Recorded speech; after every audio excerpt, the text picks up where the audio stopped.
Have you ever wondered what lurks just beyond the edge of your flashlight? Those fleeting shadows, those whispers you swear aren't the wind? Welcome to No Sleep Nightmares Reddit, where I'm Wale, peeling back the veil on the creepiest tales you'll wish you never heard. Tonight, we're diving into a collection of spine-chilling stories. Think bones stuffed in forgotten shoes, monks that shimmer in the mist, and porches hiding faces that don't belong. Stick around, because the fourth tale, it's about something you've probably walked past 100 times without a second thought, until it starts watching you back. Before we plunge into the darkness, do me a solid, hit that like button, share this nightmare fuel, and subscribe to help me reach 1,000 followers.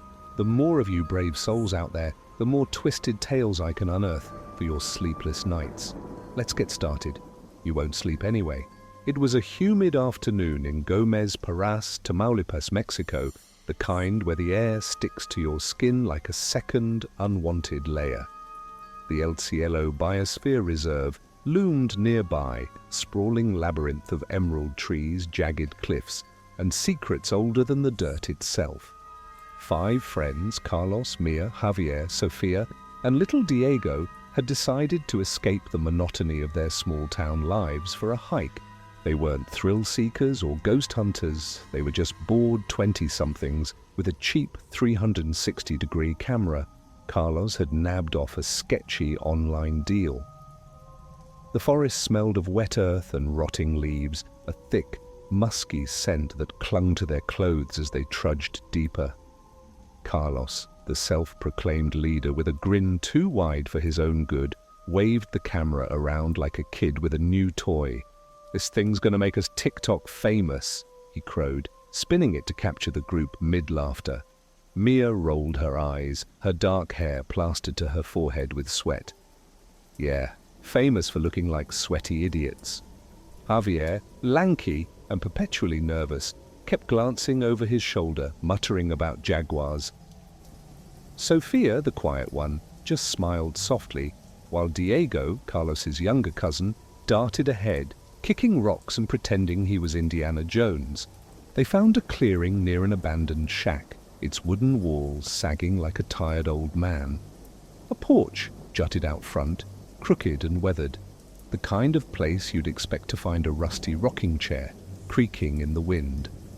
The group plopped down in the grass, cracking open warm beers and passing around a bag of stale tortilla chips. Carlos set the camera on a stump, hitting record. "All right, amigos, let's get the whole squad in one shot." They posed, arms slung around each other, tongues out, peace signs flashing, while the lens whirred, capturing every angle of their goofy joy. The sun dipped lower, painting the sky a bruised purple. The forest grew quieter, the birds falling silent, as if they'd clocked out for the night. Javier shivered, rubbing his arms. "Anyone else feel like it's watching us?" Mia snorted, tossing a chip at him. "What, the trees? Lay off the horror movies, Javi." But Sofia tilted her head, her eyes narrowing at the shack. "It does feel off." Carlos waved them off, retrieving the camera. "You're all paranoid. Let's head back before Diego starts crying for his mum." They didn't know it yet, but that little device had caught something they'd missed, something that would turn their carefree day into a nightmare they'd never shake. Back at Carlos's cramped apartment, the group sprawled across mismatched furniture, nursing hangovers from the cheap beer. The TV flickered with static as Carlos plugged in the camera, eager to relive their adventure. "Wait till you see this spin shot," he said, grinning. The footage rolled, the clearing, the group's laughter, the shack's sagging silhouette. Then the camera panned across the porch. Mia saw it first. Her beer slipped from her hand, splashing across the rug. "What the hell is that?" Carlos paused the video, squinting at the screen. There, on the porch, stood 2 figures. One looked normal enough, a blurry outline of a person in faded clothes, maybe a hiker, who'd wandered by unnoticed. But the other was something else entirely. Its face was a smear of white, too pale to be human, like someone had scrubbed away its features with bleach. Its eyes, if you could call them that, were hollow pits, blacker than the shadows pooling around it. Its body seemed to flicker as if the camera couldn't decide whether it belonged in the frame. The group stared, mouths agape, the room filling with a silence so heavy it pressed against their eardrums. Diego whimpered, scooting closer to Sophia. "That's not real, right? It's a glitch?" Javier's voice cracked. "A glitch doesn't stand there like it's posing for us." Mia grabbed the remote, zooming in. The normal figure stayed fuzzy, but the pale one sharpened, its head tilted slightly, as if it knew they were watching. "No way," she whispered. "No freaking way." Carlos, ever the skeptic, laughed, a brittle, hollow sound. "Come on, it's just light playing tricks, or maybe some weirdo in a mask photo-bombed us." But his hands shook as he rewound the footage. They watched again and again. Each time, the pale figure seemed to shift, just a little. Its head tilted further, its arm twitched. By the fourth replay, Javier bolted to the bathroom, dry heaving into the sink. Sophia, calm as ever, traced her finger along the screen. "That shack, it's not on any maps. I checked before we left. And look, there's no shadow under that thing. The other one has a shadow, but this? Nothing." The realization hit them like a punch to the gut. Whatever it wasn't bound by the same rules as the world they knew. The next morning, Gomez Paraz felt different. The air hung thicker, laced with a sour tang that stung their nostrils. Carlos tried to brush it off, cracking jokes about haunted selfies, but the others weren't buying it. Mia kept refreshing her phone, searching for stories about the reserve. "El Cielo's got legends," she said, scrolling. "People disappearing, voices in the trees, things that don't leave footprints. Locals say the forest keeps what it wants." Javier, pale and twitchy, refused to leave his house. "I'm not going back there. You saw its face. It wasn't human." Diego clung to his Game Boy, muttering about nightmares where the pale thing stood at his window, tapping the glass with bony fingers. Sophia, though, was oddly drawn to it. "We need to know what it was," she said, her voice steady but her eyes gleaming with something unreadable. "Let's go back." Carlos scoffed. "You're nuts. I'm not hiking into some ghost story." But Mia, fueled by a mix of fear and curiosity, sided with Sophia. "We can't just pretend it didn't happen. What if it's still there? What if it followed us?" That thought lodged in their minds like a splinter, festering with every creak of the floorboards, every rustle outside. By noon, they were back at the trailhead, minus Javier, who'd locked himself in his room with a rosary. The forest greeted them with an unnatural stillness. No birds, no wind, just the crunch of their boots on gravel and the faint, metallic hum that seemed to pulse from the trees. Diego clutched Sophia's hand, his small frame trembling. "I don't like this," he whispered. Carlos gripped the camera, filming as they went. "If something's here, I'm catching it in 4K. The shack emerged through the foliage, its porch gaping like an open maw. The air around it shimmered, heavy with a stench like burnt hair and damp rot. Mia gagged, covering her nose. That wasn't here last time. Sophia stepped closer, her calm demeanor cracking as she pointed. "Look, the boards are wet." Sure enough, the porch glistened with dark, oily streaks, as if something had dragged itself across it. Carlos panned the camera. "All right, Spooky Shack, round 2. Say cheese, ghosty." His bravado faltered as the lens caught movement, a flicker at the edge of the porch. The normal figure was gone, but the pale one remained. It stood taller now, its head cocked at an impossible angle, those hollow eyes locked on them. Diego screamed, a raw, guttural sound that echoed through the trees. The thing didn't move. It glided, its feet hovering an inch above the wood. The camera shook in Carlos's hands, the footage warping as static clawed at the screen. Mia grabbed Diego, bolting back toward the trail, while Sophia stood frozen, staring. "It's not angry," she murmured. "It's waiting." Carlos yanked her arm. "Waiting for what? To eat us? Move!" They ran, branches slashing at their faces, the forest twisting around them like a living trap. The hum grew louder, vibrating in their bones until it felt like their skulls might split open. When they finally stumbled into the clearing by the car, the shack was out of sight, but the feeling of being watched clung to them like damp clothes. Back in Gomez Paras, the group holed up at Mia's place, the camera footage looping on her laptop. The pale figure's movements were hypnotic. Each frame showed it inching closer, its face growing sharper, its mouth splitting into a jagged grin. Diego refused to look, burying his face in a pillow. "It's gonna find us," he sobbed. Mia dug deeper online, unearthing forum threads from locals. "Listen to this," she said, her voice trembling. In the 80s, a family lived out by El Cielo. Parents vanished, left their kid behind. Search parties found the shack empty, except for wet footprints leading nowhere. Another post says hikers see pale watchers near that spot. They don't chase, they just stare. Carlos slammed the laptop shut. "Enough! It's a story, okay? We're fine." But the lie tasted sour in his mouth. That night, the power flickered. Shadows stretched across the walls longer than they should have been. A tapping sound started at the window, slow, deliberate, like fingernails on glass. Diego peeked out and screamed, "It's here!" They scrambled to the window, but nothing was there, just a smear of oily residue on the pane, glistening under the streetlight. Sophia laughed, a sharp, unhinged sound.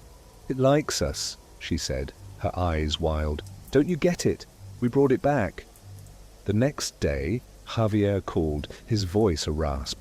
"I saw it, outside my house. It just stood there, smiling. I'm leaving town." He hung up before they could respond. Panic set in. Carlos burned the camera's SD card, but the footage somehow reappeared on his phone, unbidden. Mia's mirrors reflected glimpses of a pale face behind her shoulder. Diego drew the thing obsessively, pages of sketchbooks filled with its hollow eyes and twisted grin. Sophia, though, embraced it. She'd sit on the porch at night, whispering to the dark. "You're lonely, aren't you?" she'd say, her voice soft as a lullaby. The others begged her to stop, but she'd just smile. "It's not here to hurt us. It's here to keep us." A week later, desperation drove them back to El Cielo. They couldn't sleep, couldn't eat. The pale thing haunted every shadow, every reflection. Carlos brought a machete, Mia a flashlight, Diego a cross his abuela had blessed. Sophia carried nothing but that eerie calm. "We end this tonight," Carlos growled. The shack waited, its porch slick with that same oily sheen. The air pulsed with a low, guttural drone, like a heartbeat buried underground. The pale figure stood there, clearer now. Its skin wasn't skin, but a writhing mass of pale worms, its mouth a cavern of wriggling tendrils. Behind it, the normal figure flickered into view, a man in tattered clothes, his eyes wide with terror, trapped in some eternal scream. Mia shone the light, and the pale thing hissed, a sound like steam escaping a cracked pipe. Carlos swung the machete, but the blade passed through it, clattering to the porch. Diego clutched his cross, praying through sobs, but the thing only tilted its head, amused. Sophia stepped forward, her arms outstretched. "Take me," she said. "I'll stay." The forest erupted, trees bending inward, roots bursting from the soil, a chorus of whispers in a tongue none of them knew. The pale thing lunged, not at Sophia, but at Carlos. He screamed as it enveloped him, his body dissolving into a smear of light that sank into the porch. Mia grabbed Diego, running, but the ground split beneath them, swallowing the boy whole. She clawed at the dirt, shrieking his name until the whispers dragged her under too. Sophia stood alone, smiling as the shack shuddered and sank into the earth, taking the pale thing and her with it. The forest went silent, the air still, as if nothing had happened. Days later, a hiker found the 360-degree camera near the trailhead, its lens cracked, but the footage intact. He uploaded it to Reddit under the title, "Weird Find in Mexico, Ghosts or Glitch?" The clip spread like wildfire, amassing views and theories. Some called it a hoax. Others swore they saw the pale face in their own reflections after watching. The shack's gone now, no trace of it or the group remains. Locals avoid that stretch of El Cielo, whispering about the pale watchers who claim those foolish enough to linger. And if you listen closely to the footage, past the laughter and screams, there's a voice, soft, familiar, calling your name. So, nightmares, what do you think? A trick of the light? A camera glitch? Or something that's still out there, waiting for its next frame? This is Wale, signing off from No Sleep Nightmares Reddit. Sleep tight, if you can. Hit that like button if you're still breathing, and subscribe for more shadows to haunt your nights. Until next time, keep your eyes on the porch. Well, nightmares, how's your pulse after that little jaunt to Gomez Parras?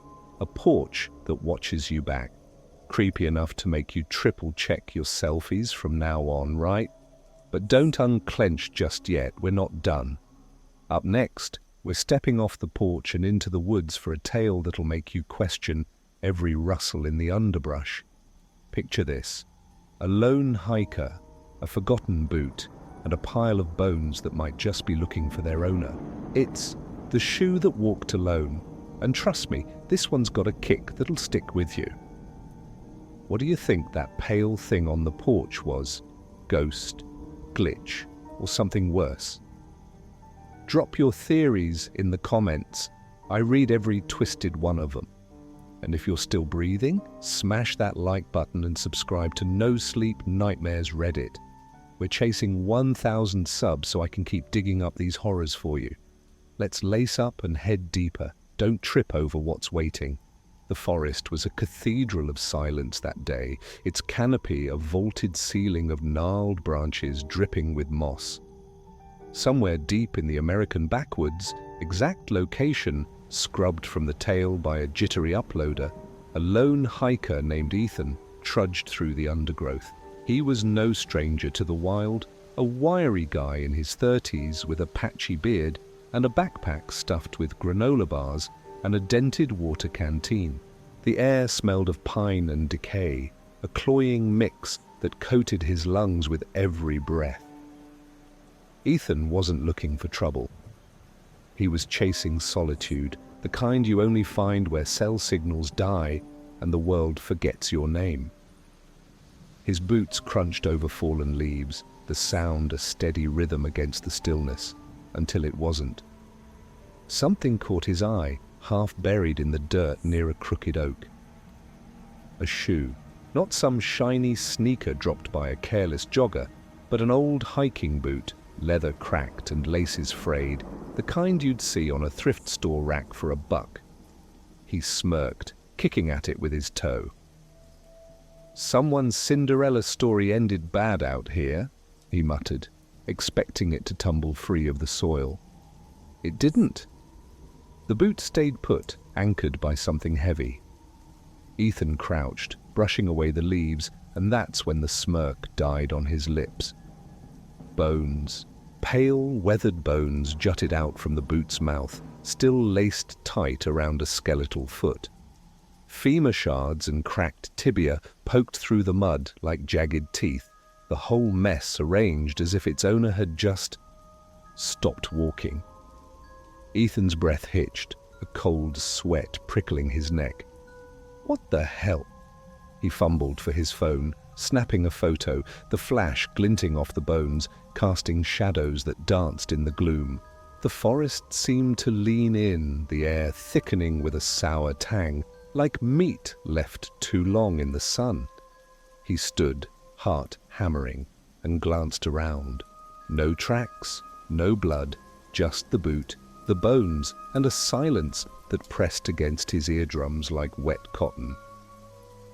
He uploaded the pic to Reddit that night, username TrailTrash99, with a caption, "Found this hiking, human, animal, no clue, creepy as hell. No call to the cops, no follow-up, just a single post that'd soon spiral into something he couldn't outrun." Ethan wasn't alone for long.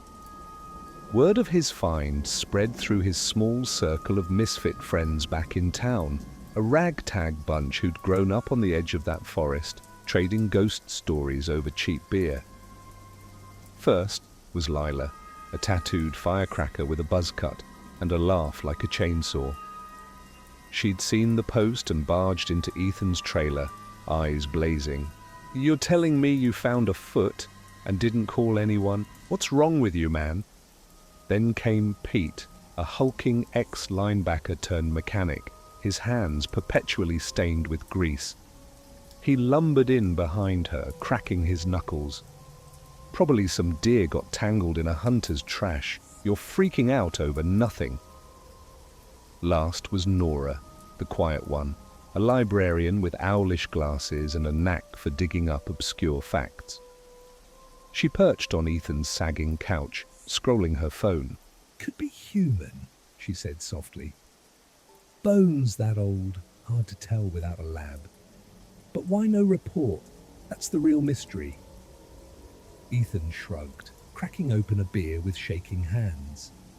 "Didn't want to deal with cops asking why I was out there. Besides, it's probably nothing, right?" Lila snorted, snatching the can from him. "Nothing doesn't sit in a shoe like it's waiting for a bus, genius." Pete chuckled, but Nora's eyes stayed fixed on the photo, her brow furrowing. "There's something off about the angle, like it was placed there."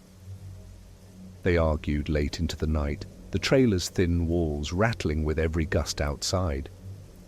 Ethan tried to laugh it off, but the image burned behind his eyes, those bones, that boot, the way the forest had gone dead quiet. By midnight, Lila slammed her fist on the table. "Fine, we're going back. Tomorrow I want to see this crap for myself." Pete groaned. Nora nodded reluctantly, and Ethan felt his stomach twist. He didn't want to go back, but he couldn't say no, not to them, not to the nagging itch in his skull, telling him he'd missed something. Dawn broke grey and heavy, the sky a slab of slate, pressing down on the trees. The group piled into Pete's rattling pickup, the cab thick with the smell of motor oil and Lila's cherry vape smoke. Ethan clutched his phone, the photo still open, a talisman he couldn't shake. The forest loomed ahead, its edges jagged against the horizon like a mouthful of broken teeth. They hiked in silence, the crunch of their steps the only sound, until the wind picked up, a low moan that slithered through the branches, carrying a faint whiff of rot. "Smells like something died out here," Pete grumbled, swatting at a fly. Lila smirked. "Yeah, your sense of humor." But her grin faltered as they neared the spot. The oak stood unchanged, its roots clawing into the earth, and there it was, the boot, the bones, exactly as Ethan had left them. Except, not quite. The dirt around it was disturbed, faint grooves spiraling outward like something had circled it in the night. Nora knelt, tracing a gloved finger along the marks. "These aren't animal tracks, too deliberate." Pete scoffed, kicking a rock. "What, you think the foot's ghost drew a welcome mat?" Ethan's laugh died in his throat as he aimed his phone, filming. The boot seemed fuller, the leather bulging slightly as if the bones had shifted or grown. Lila stepped closer, her bravado cracking. "Guys, is it just me or does it look wet?" Sure enough, the leather glistened with a dark, oily sheen, droplets beading on the laces like sweat. The air turned colder, a damp chill that sank into their bones. Then they heard it, a soft thump, like a footfall on wet leaves, not from them, from deeper in the trees. Pete spun, fists clenched. "Who's there?" Silence answered, thick and mocking. Nora whispered, "We're not alone." Ethan panned the camera, catching nothing but shadows, until the lens snagged on a flicker. A shape, tall and thin, darted between the trunks, too fast to focus. Lila grabbed his arm. "Move! Now!" They stumbled back, hearts pounding, the forest erupting into a cacophony, twigs snapping, leaves rustling, a low hum vibrating through the ground. The boot stayed behind, but its presence followed, a weight dragging at their heels. Back at the trailer, the group replayed the footage, huddled around Ethan's cracked TV. The shape in the trees was clearer now, a silhouette with impossibly long limbs, its head tilted at a sickening angle. No face, just a blank void where one should have been. Pete cursed, knocking over a chair. "What the hell was that?" Lila's hands shook as she lit a cigarette. "Not a deer, that's for damn sure." Nora scoured online forums, her voice trembling as she read. "Locals talk about this forest. Missing hikers, weird finds, bones, clothes, stuff that doesn't belong. One guy said he saw a walker out there, something that mimics people but isn't, never leaves tracks." Ethan laughed, a brittle sound. "Great. So I found its lost shoe. Maybe it'll send me a thank you note." But the jokes didn't stick. That night, the trailer creaked under a wind that wasn't there.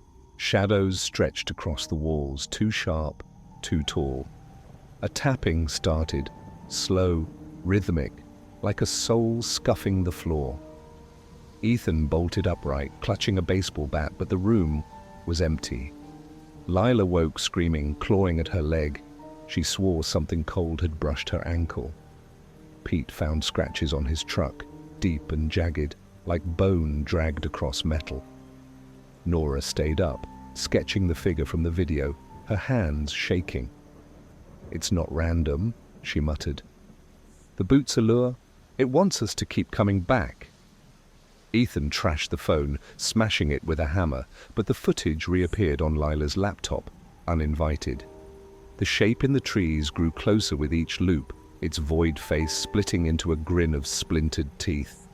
Days blurred into a haze of dread. Sleep eluded them, replaced by the hum.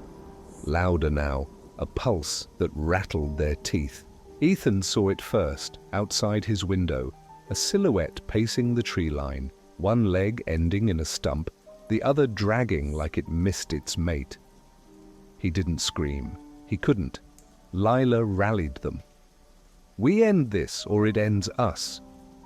Armed with flashlights, a shotgun from Pete's garage, and Nora's frantic notes, they returned to the forest at dusk.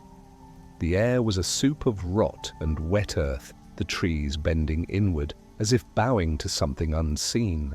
The boot waited, its bones gleaming under the flashlight's beam, the leather pulsing like a living thing. The hum became a growl, and the walker emerged, taller than any man, its body a tangle of sinew and bone, one foot missing, the other clawing the dirt. Its grin stretched wider, a maw of broken fangs dripping with that oily sheen. Pete fired, the blast echoing, but the shot passed through it, splintering a tree. Lila swung a branch, screaming, "Take your damn shoe and leave!" It didn't flinch, just tilted its head, amused. Nora shouted, "Burn it!" Ethan doused the boot in lighter fluid, striking a match. Flames roared up, the bones crackling, and the walker shrieked, a sound like glass shattering in a storm. It lunged, snatching Pete, his scream cutting off as he dissolved into shadow. Lila ran, dragging Nora, but Ethan froze, the fire's heat searing his face. The walker loomed, its stump hovering over the blaze, then retreated, melting into the trees as the boot turned to ash. Ethan and the survivors stumbled back to town, hollow-eyed and silent. The forest swallowed Pete, the walker, and any answers. Ethan's post vanished from Reddit, but screenshots linger, fueling debates. Was it human, animal, or something that wears our skin to hunt? The forest stays quiet now, but hikers whisper of a lone shoe, pristine and waiting, deep among the trees. And if you listen close, past the wind, there's a thump, soft, steady, searching for its pair. So, nightmares, what's your take? A prank gone cold, a beast's leftovers, or a walker still out there, one step behind? This is Waller, signing off from No Sleep Nightmares Reddit.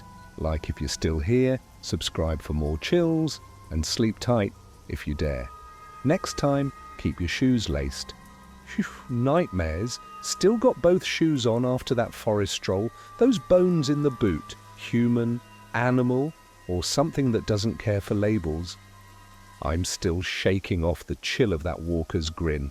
But we're not stopping there. Oh no, we're climbing higher, to a place where the air's thick with prayers and peril. Next up is the unseen monk of Mount Athos, a story from the sacred peaks of Greece that'll blur the line between holy and haunted. A hiker's lens catches a figure wrapped in a rainbow glow, guidance for the lost or a trap for the curious. You tell me, what did you think of that forest find? Prank or predator? Hit the comments and let's unravel it together. If you're hooked on these shadows, subscribe to No Sleep Nightmares Reddit. Help me hit 1,000 subs so we can keep the nightmares rolling. Grab your climbing gear. This monk's got a sermon you won't forget. Mount Athos rose like a jagged prayer against the sky, its cliffs cloaked in mist and mystery.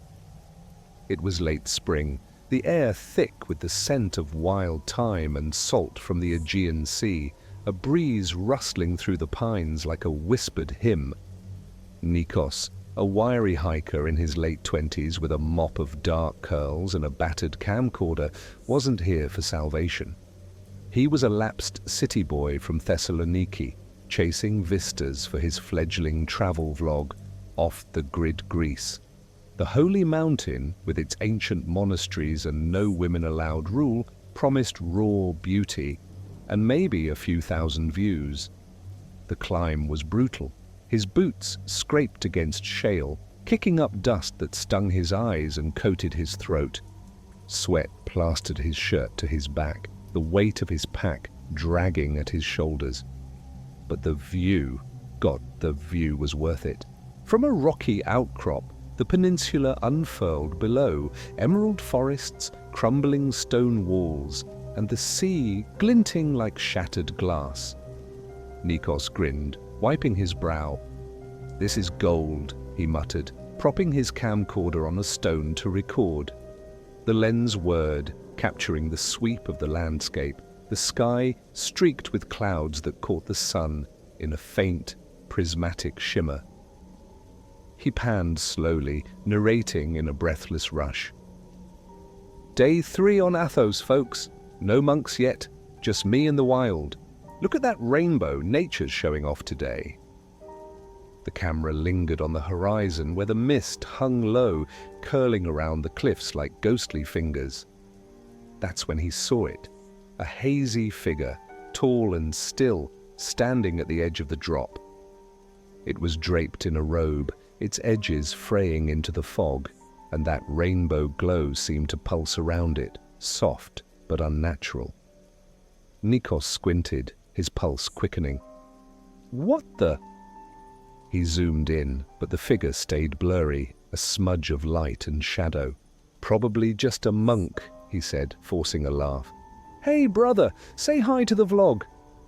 No response.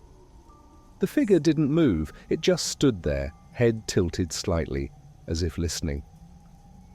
The wind died, the air growing heavy with a faint, metallic tang.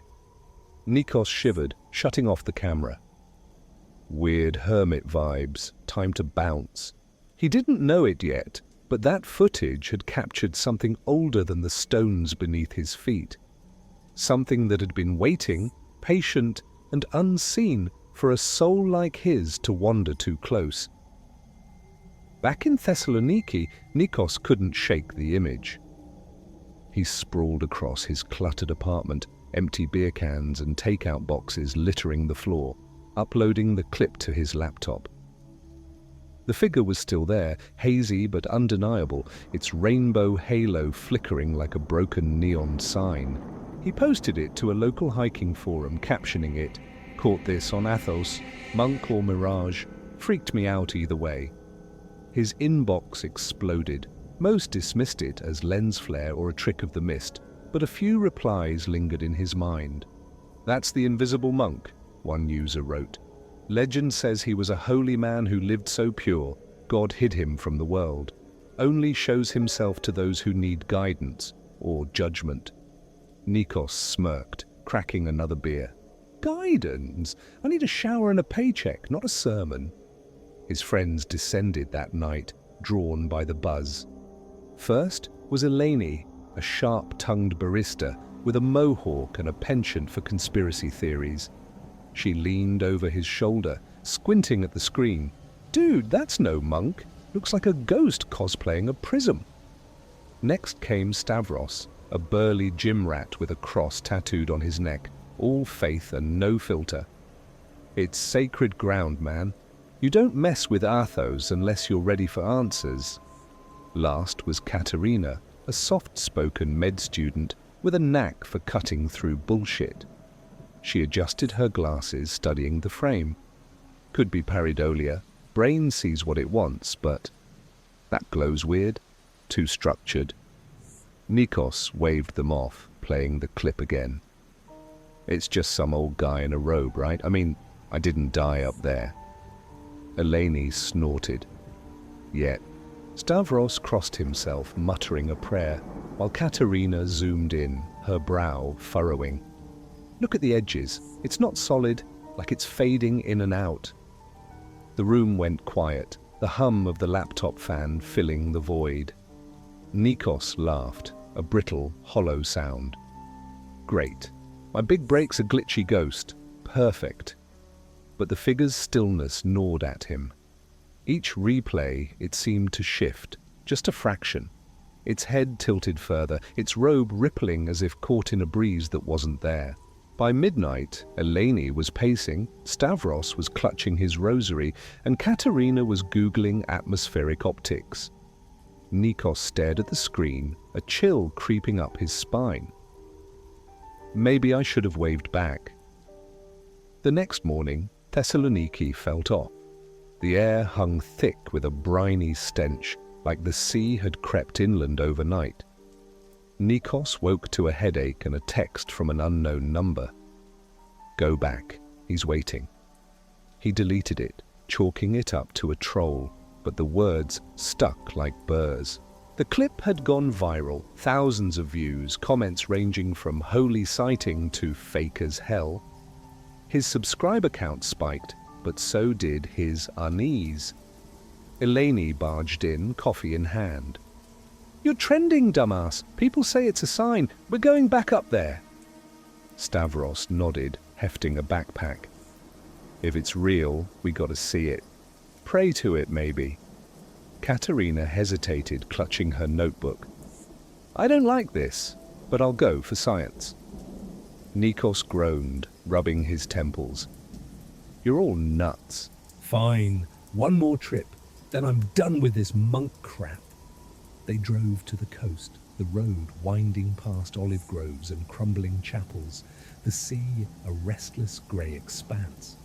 Mount Athos loomed ahead, its peaks shrouded in clouds that pulsed with faint colour.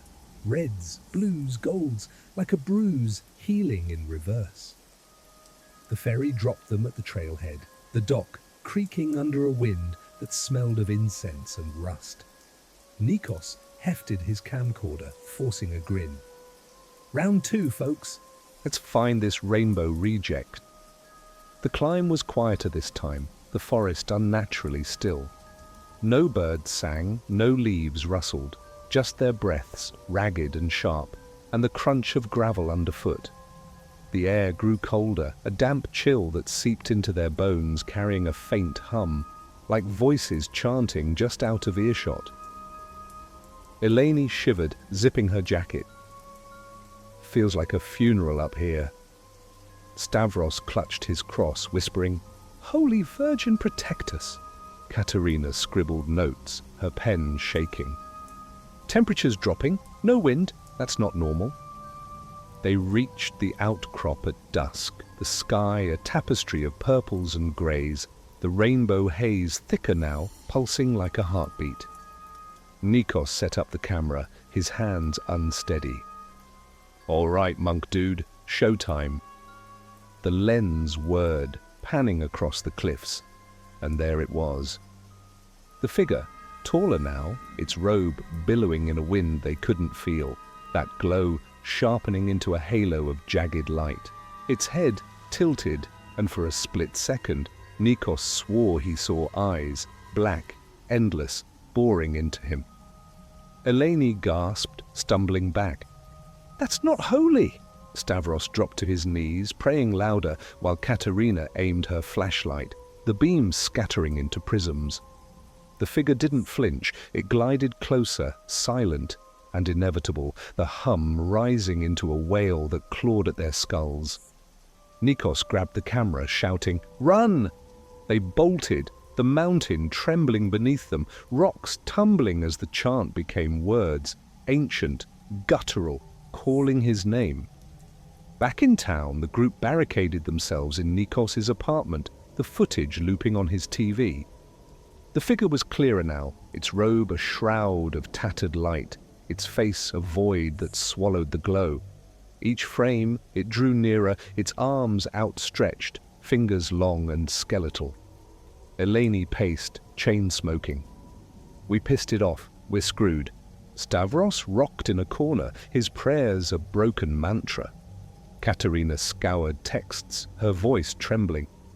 Athos legends mention a monk who sought invisibility through forbidden rites. Not divine, cursed, tied to the mountain forever. Nikos laughed, a jagged edge to it. "Great. I've logged a damned soul, maybe it'll sub to my channel." But the humor died as the power flickered, the room plunging into shadow. A tapping started, slow, deliberate, like sandals on stone, outside the window. Stavros peeked out and screamed, "It's here!" Nothing was visible, just a smear of rainbow light on the glass, fading as the hum pulsed louder. The next day, Eleni found scratches on her arm, thin, precise, like quill marks. Stavros's cross melted into a puddle of gold, stinking of sulfur. Katerina's notes rewrote themselves, pages filling with a script no one could read. Nikos saw it in mirrors, a flicker of light behind his reflection, whispering in a tongue that made his ears bleed. "Go back," it said, over and over, until he smashed every glass in the house. They couldn't sleep. The hum followed them, a shadow that didn't need light to cast itself.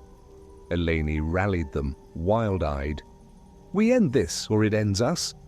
Stavros nodded, clutching a new cross. Katerina packed salt and iron, folklore tricks she didn't believe in.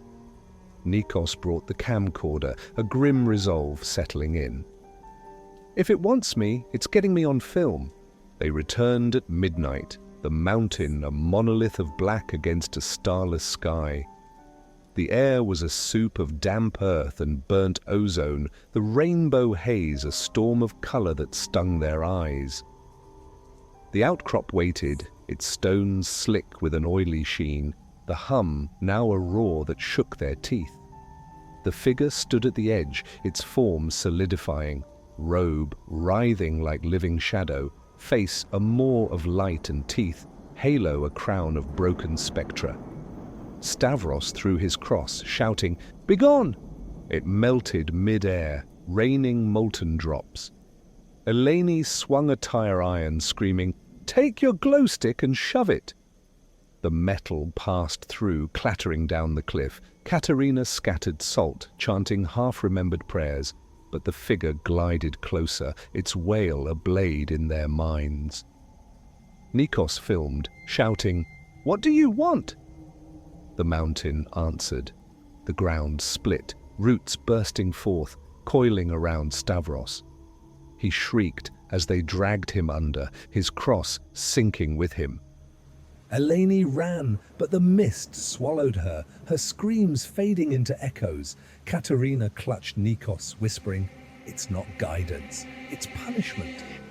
The figure loomed, its hand brushing Nikos's chest, cold, electric, unraveling him. He dropped the camera, collapsing as the light consumed him. Katerina stumbled away, the only survivor, clutching the camcorder as the mountain went silent, the figure vanishing into the haze. The footage surfaced weeks later, uploaded by an anonymous account titled Athos Truth. It spread across forums, sparking awe and dread. The figure, holy to some, cursed to others, became a legend reborn. Katerina disappeared, the camcorder lost, but whispers persist. The monk still watches, waiting for those who seek its gaze. On Mount Athos, the mist holds a faint glow, and if you stand too long, you'll hear it, a chant, a name calling you back. And there you have it, nightmares. 3 shadows cast across the world, from the porches of Mexico to the forests of nowhere, all the way up to the holy cliffs of Greece. A pale watcher that doesn't blink, a boot that won't stay buried, and a monk who might still be whispering your name. Are they tricks of the mind, echoes of the lost, or something that's already found you? That's for you to wrestle with when the lights go out. What got under your skin the most? The grin on that porch, those bones pacing the dark, or that glow that doesn't fade? Tell me in the comments. I'm dying to hear your screams. If these tales kept you up, hit that like button, share the terror, and subscribe to No Sleep Nightmares Reddit. We're clawing toward 1,000 subs, and I need you brave souls to unlock more horrors. This is Wale, signing off. Sleep tight if you dare. The shadows aren't done with us yet.